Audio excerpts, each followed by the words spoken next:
سلام على آل یاسین۔ بسم اللہ الرحمن الرحیم۔ السلام علیکم یا بقیت اللہ العظم فی الارض۔ السلام علیکم ورحمۃ اللہ وبرکاتہ۔ ناظرین محترم، آپ کے سامنے سلسلہ مہدویت جاری و ساری ہے۔ آج لوگ سوال کرتے ہیں کہ حضرت بقیت اللہ العظم امام زمان عجل اللہ تعالیٰ فرجہ الشریف کا ظہور کب ہوگا؟ تو اسی طرح کے سوالات ائمہ معصومین علیہم السلام کے زمانے میں ائمہ معصومین علیہم السلام سے بھی پوچھے جاتے رہے ہیں۔ امام رضا علیہ السلام سے پوچھا گیا تو مولا نے حدیث نقل کی۔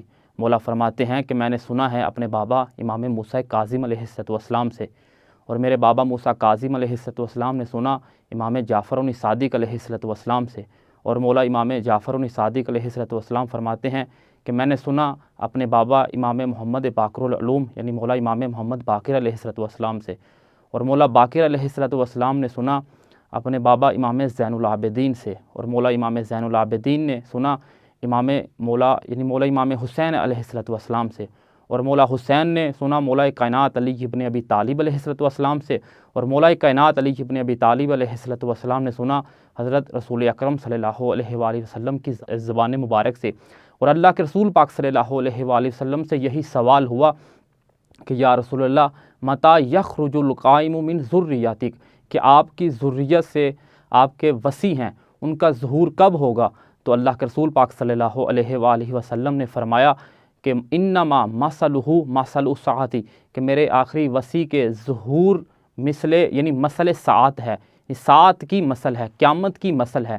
تو ناظرین محترم، اگر ہم رسول اکرم صلی اللہ علیہ وآلہ وسلم کی اس حدیث مبارکہ میں دقت فرمائیں تو اللہ کے رسول پاک صلی اللہ علیہ وآلہ وسلم نے ایک لفظ استعمال کیا ہے، فرمایا ہے کہ مثل ساعتی، یہ نہیں کہا کہ مثل ساعتی، اس لیے کہ عربی زبان میں مثل اور مثل میں زمین و آسمان کا فرق ہے۔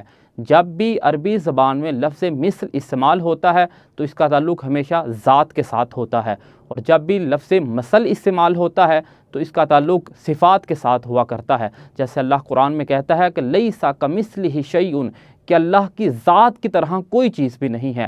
اور اسی طرح قرآن میں سورہ نور آیہ نمبر 35 یعنی اسے آیہ نور بھی کہتے ہیں، اللہ فرماتا ہے کہ اللہ نور السماوات والارض، یعنی اللہ زمین و آسمان کا نور ہے، اور اس کا نور کیا ہے؟ مثل نور ہی، اور اس کے نور کی مثل یعنی صفات میں کا مشکاتن، مثل مشکات ہے۔ تو پتہ چلا مثل کی حقیقت اور ہے اور مثل کی حقیقت اور ہے۔ اور اللہ کے رسول پاک صلی اللہ علیہ وآلہ وسلم فرماتے ہیں کہ ظہور، میرے آخری وصی کا جو ظہور ہے وہ قیامت کی مثل ہے، یعنی اس صفات میں قیامت کی طرح ہے۔ اب سوال یہیں سے ابھرتا ہے، یہیں سے پیدا ہوتا ہے کہ آخر قیامت کی صفات کیا ہیں؟ تو اللہ قرآن میں کہتا ہے کہ یسألونک عن الساعۃ، اے حبیب یہ لوگ آپ سے قیامت کے بارے میں پوچھتے ہیں کہ ایان مرساہا، کہ یہ کب رونما ہوگی، کب واقع ہوگی؟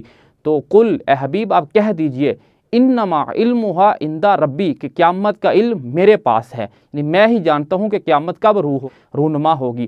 اور اسی طرح اللہ کے رسول پاک صلی اللہ علیہ وآلہ وسلم نے فرمایا کہ ظہور قیامت کی مثل ہے، یعنی جس طرح قیامت کا علم اللہ کے پاس ہے اسی طرح ظہور امام زمان عجل اللہ تعالیٰ فرجہ الشریف کا علم بھی اللہ ہی کے پاس ہے، اور اللہ جانتا ہے کہ مولا کا ظہور کب ہوگا اور کیسے ہوگا۔ وعلیکم السلام ورحمۃ اللہ وبرکاتہ۔